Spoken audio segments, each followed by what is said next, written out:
welcome, ladies and gentlemen. We are in yet another conversation with Dave Batra from Lyxel&Flamingo, better known as L&F, right? L&F, that's yes. right. I'd like to dive right in, right? I want to know from you, first of all, the last time we talked about this Elevate function, you told me how it's a confluence of all the marketers, of all the advertisers at one place, and how it adds value to different consumers. This time, we have seen the festive edit as the stamp on the banner. What is so special about the theme this year, and why are you doing this again? Great. So what I'll do is I'll also tell you that this is our 7th Elevate.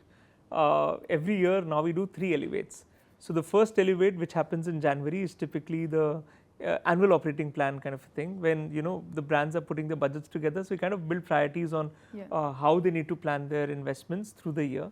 Our second Elevate typically happens around April, which is more about Indian brands trying to expand internationally. So a very different agenda. And the third Elevate happens around July. And the focus is really to help brands prioritize their investments or plan their investments for festive. Now, we're pretty much sitting in the festive quarter. August, I mean, there's Rakhi, there's Onam, Ganesh Chaturthi, and then obviously the entire festive calendar opens up. Right. So the idea is that a lot of brands really trying to prioritize their spends. They want to understand how they should be looking at various events, and not just North India events, but essentially understand the regional occurrences also of the important cultural bits, and then from there you start putting your entire plan together. So this is really the agenda of Elevate. So this is the agenda for Elevate, the festive edit. Awesome. The main theme I know, which you were just I think telling me, was about the regional reach, the vernacular reach. Yes. Tell me more in depth about this. Why is it so important for a brand to have a vernacular and regional reach in the festive quarters this time? So see, there are 2-3 things. One thing is that for a lot of brands, there's always been a bit of a HSM or Hindi speaking market bias. True. And festive in most cases means Diwali and around, which obviously happens to be the most important, so to say, agenda. And it is the biggest spend investment. But now what happens is that there's a lot of authenticity that brands are chasing. Consumers also want brands to speak to them in their own ways, right? In their own native ways.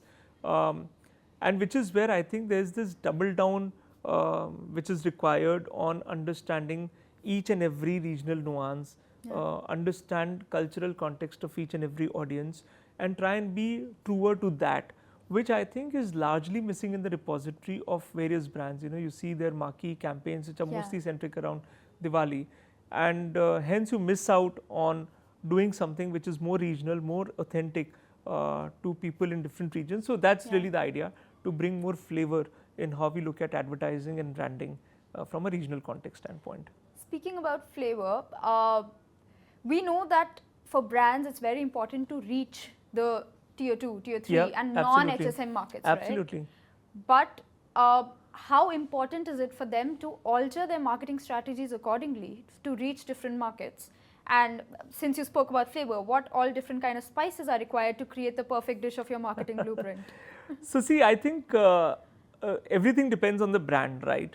There are a lot of brands who are pretty strong in one part of the country, and while they want to make sure that they play to their strength in that market, it is also important for them to start exploring other parts of the country.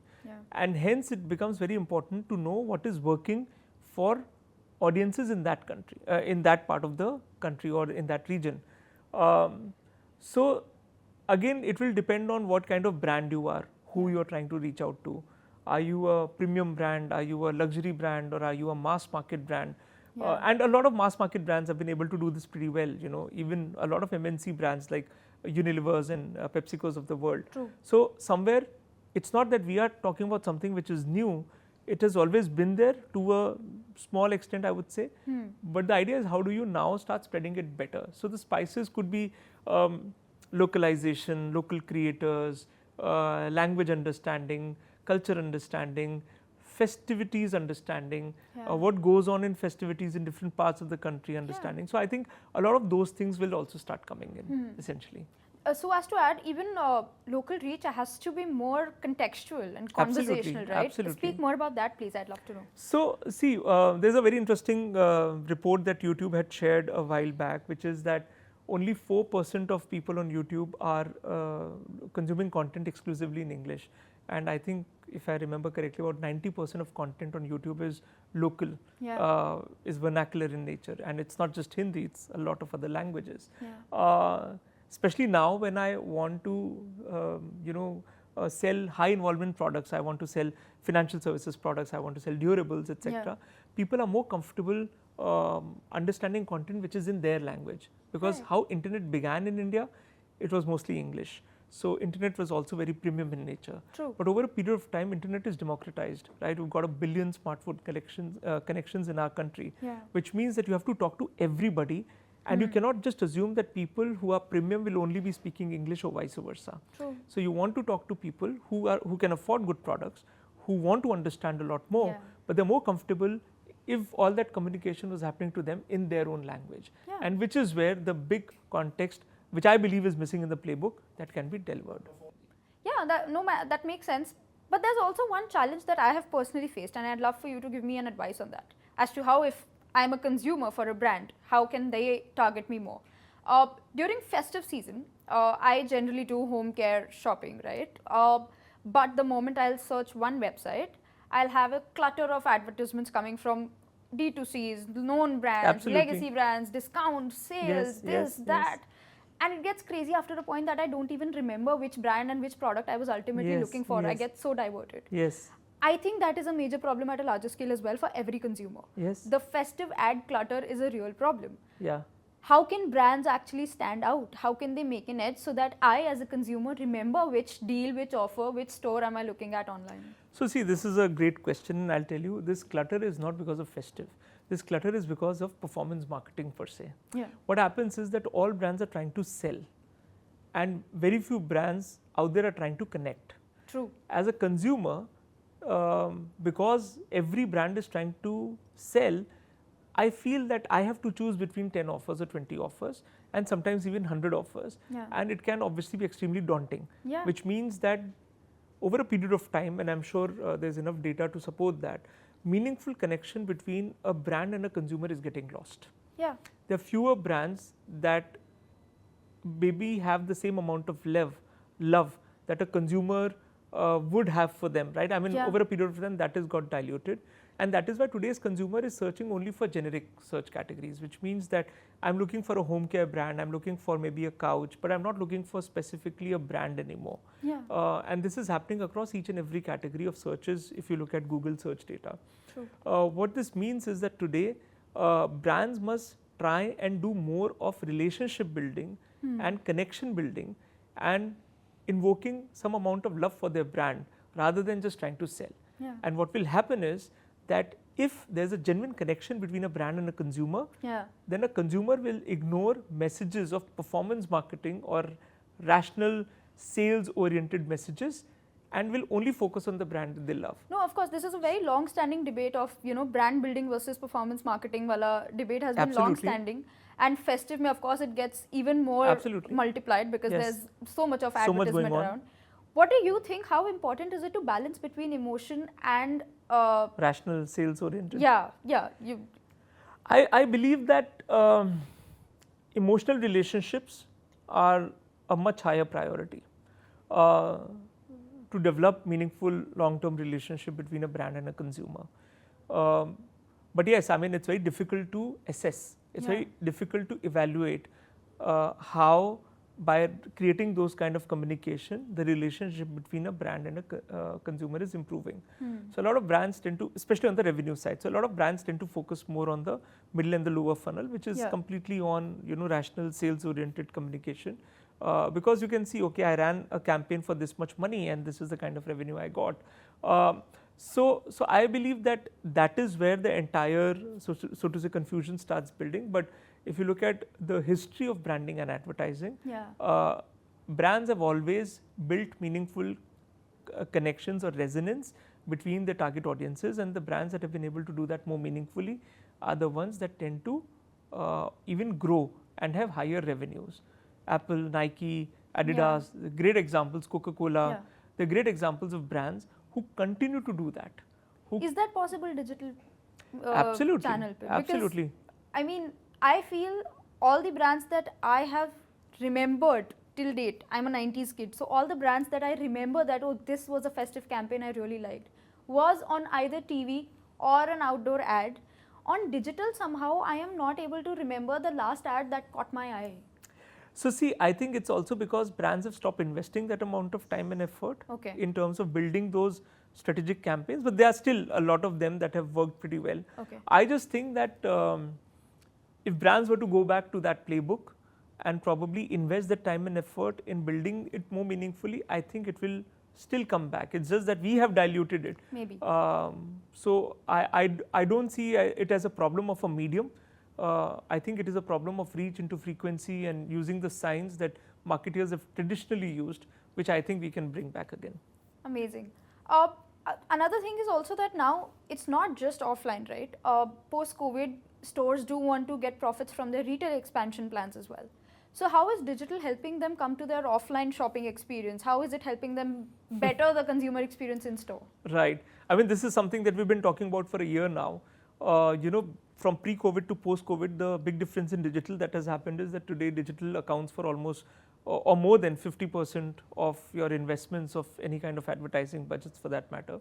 But digital cannot only be used to drive traffic to your digital stores, right? Yeah. So that is limiting the opportunities that digital provides.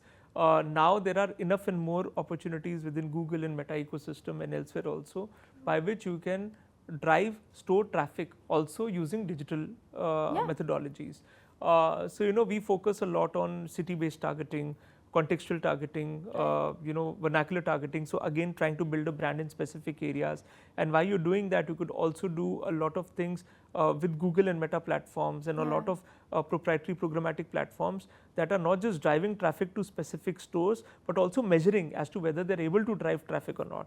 We're also trying to do an experiment, which hopefully we'll be able to showcase on Elevate, on how you can use AI and your in-store cameras to do better assessment of whether people are coming in or not and how they are interacting.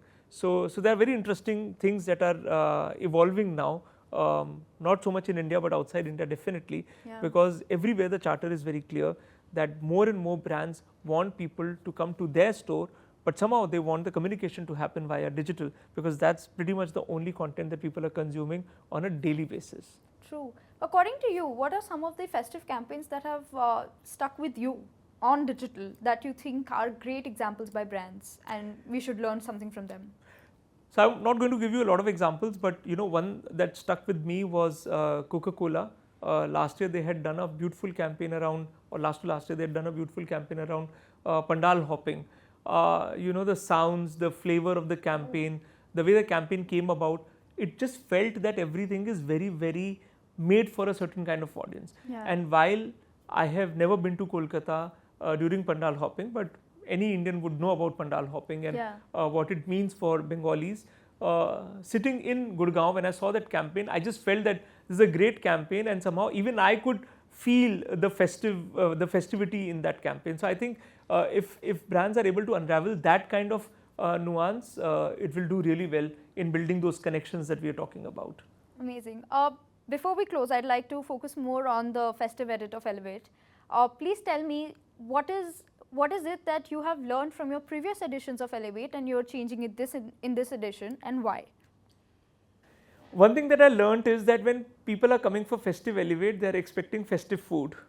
so it is, while I really focus a lot on food, and I always have, for every Elevate, it's a Punjabi thing. Yes. So, and I think it's an Indian thing also. We just love food as Indians as well. So I think that this time we said, okay, we're not going to do a lot of Western food, but we'll pick up, curated menu from all corners of the country, so that we have something which is a very good mix of different cuisines coming together.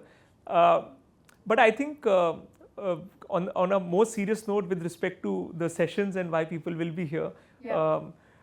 One thing is that as any North India based marketeer or an agency, we do tend to have a huge North Indian bias about markets and festivities and audiences, which I think this time we want to change with Elevate. South India, West India are very, very critical markets for any brand to really grow. they're prosperous markets, they're growing in a very big way.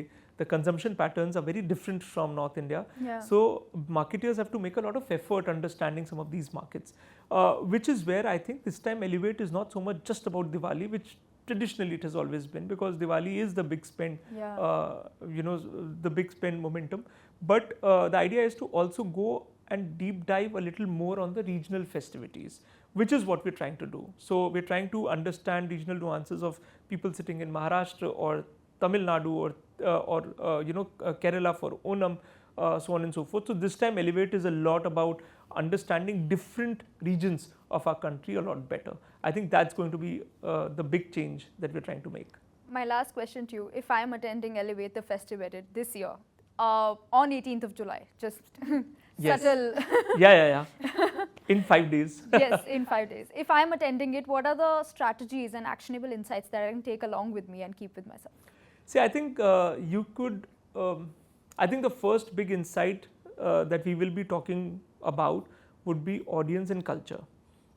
Those are very important insights for every marketer to understand, because the more you start understanding audiences and culture, the better it will be. Yeah. The second very big insight is when you look at audience and culture, then how do you plan your investments and where would you plan your investments, and what are various regional publishers or even national level publishers trying to do so that you can make your brand more relevant to those audiences. That's the second most important thing that we're trying to do. The third thing is creative context. So you're trying to build creative context, and apart from building just the creative context, you're trying to build influencer context also. Nice. In the sense that all the content that brands are creating today, especially when you want to scale it at a regional level, it is virtually impossible to produce everything in-house or with an agency. True. A lot of that content needs to be syndicated from creators outside, and that is another aspect that we're trying to be talking about. And the fourth, like I've talked about, online, offline, which is essentially how do you figure out engagement ideas that can drive people to the stores. When is the right time? How does it peak? When should you be running those campaigns? How do you assess outcome? I think those are also some of the things that we're working on. Amazing. And just to end this on a fun note, the yearly ritual, last year also we ended with a rapid fire. This year we can't go without it. Sure. Be rapid, be fun. I'll try. First question: which festival feels like it was made for L&F spirit? Okay, again, sorry, the North Indian bias comes in, but I think it is Diwali. Okay. So Diwali, because it's full of firepower, I guess. Amazing. A marketing trend you think is overrated and one that deserves way more attention? So trend that is overrated, I've said it many times, is just trying to hang on to anything that becomes topical. And sometimes it doesn't even have a context for your brand, but everybody wants to just jump onto the bandwagon. I think that is a trend that we can definitely avoid. I think somehow it's just unique to our country and not so much outside. Yes. True. One festive campaign you wish you had created and something that broke the mold? So because I talked about Coca-Cola, I think that kind of a campaign, yeah, absolutely. I think that was a beautiful campaign. We'd love to create something like that. Amazing. What's one marketing rule you think was made to be broken this festive season? Yeah, I mean, one of the things is that a lot of times brands believe that being vernacular somehow is not as premium. Yeah. So, but that's not the case anymore. India is full of a lot of people, and there's huge amount of cultural diversity. And there's actually a lot of premium demand coming from tier 2, tier 3 so cities. tier 2, tier 3 cities are now coming on their own. They drive huge amount of revenues for brands. So I believe that marketeers should not think that just because you've gone vernacular, you're not premium anymore. A lot of MNCs have shown us the way there. Amazing. If Elevate 2025 were a Bollywood character, who would it be and why? Okay. So, you cannot say Amitabh Bachchan line yahi se jahan hum khade jate hain line wahi se shuru hoti hai, because this was your answer last year. It has to be I remember. Okay. Yeah, I think it will be someone like a Ranveer Singh. Okay. Which is flamboyant, exploratory, and trying to discover new ways of connecting. So yeah. Amazing. A brand that nails vernacular storytelling without playing it safe. I remember something that Acco Insurance had done for providing very nice local contextual advertising. Okay. And it was not just a vernacular render of that advertising, but actually picking up peculiarities of each and every culture in how they speak and accents. And I think that was pretty good. So something like that, I think Aqua Insurance. Yeah. Okay. Last one. One feeling you want people to leave with after they attend Elevate 25. Definitely feel elevated. They should definitely feel that it was a day well spent, Yeah. and there are very clear actionable insights, and they should feel very strongly about those insights and try and action them as they go back. Amazing. So just to wrap it up, we talk about vernacular, we talk about festive, we talk about marketing. It has to be Elevate the Festive Edit 2025. Absolutely. And that's where we end our conversation. Thank you so much for joining us, Thank you Dave. so much. And thank Thanks you a so lot. much, people, for tuning in. Thank you.